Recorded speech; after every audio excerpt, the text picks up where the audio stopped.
Sourire non-stop, moustache blanche et chapeau stylé. Kurt Hahn, plus connu comme Cowboy Kurt, a inauguré en automne 2017 son nouveau magasin rue de Fribourg.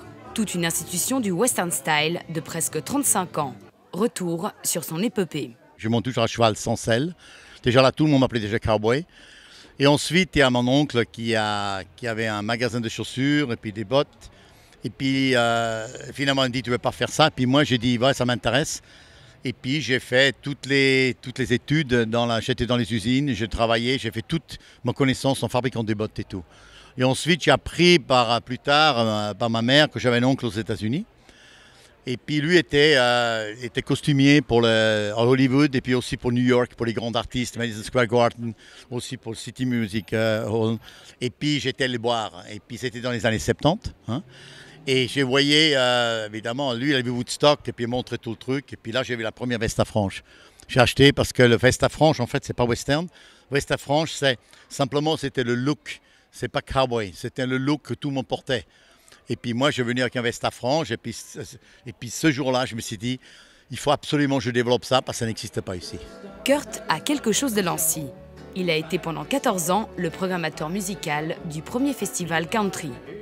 Été 2017, 9 ans après, il reprend les rênes de la programmation de la première édition du Lancy Tennessee Festival.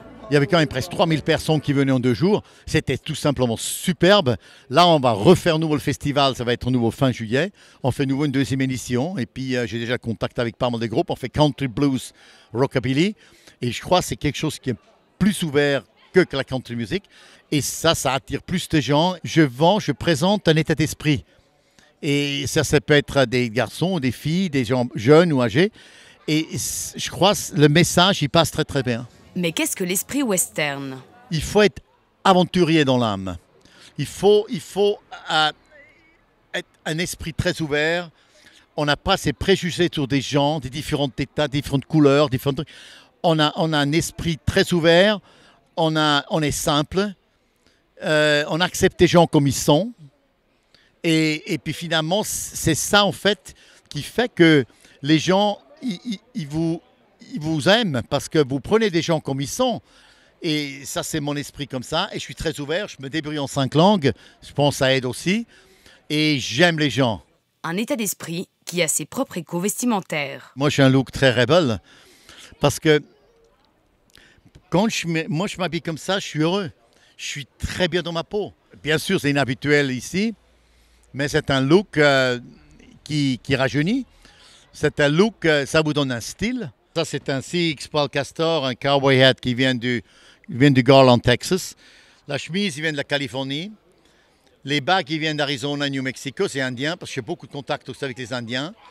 La boucle vient de Montana. Le jeans, il vient du Texas.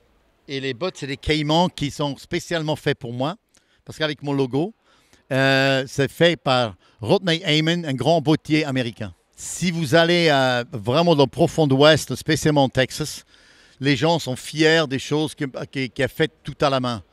Et c'est une fierté, c'est un respect aussi vis-à-vis d'être western. Quand je vois des gens qui font du western qui viennent en Chine, tout ça, ça n'a rien à voir, il n'y a pas l'histoire. Mais dans le western, il y a une histoire. Par exemple, cette chemise, c'est des chemises que je porte aujourd'hui. C'est des chemises des chanteurs de country qui portaient ça déjà dans les Singing Cowboys, dans les films western. Roy Rogers qui chantait ça. Et ça, c'est vraiment des gens des années 40 et 50. Des Santiago rayons indiens, en passant par les accessoires clés comme le bolo tie, la cravate western, la boutique de Cowboy Kurt a un air de musée d'artisanat.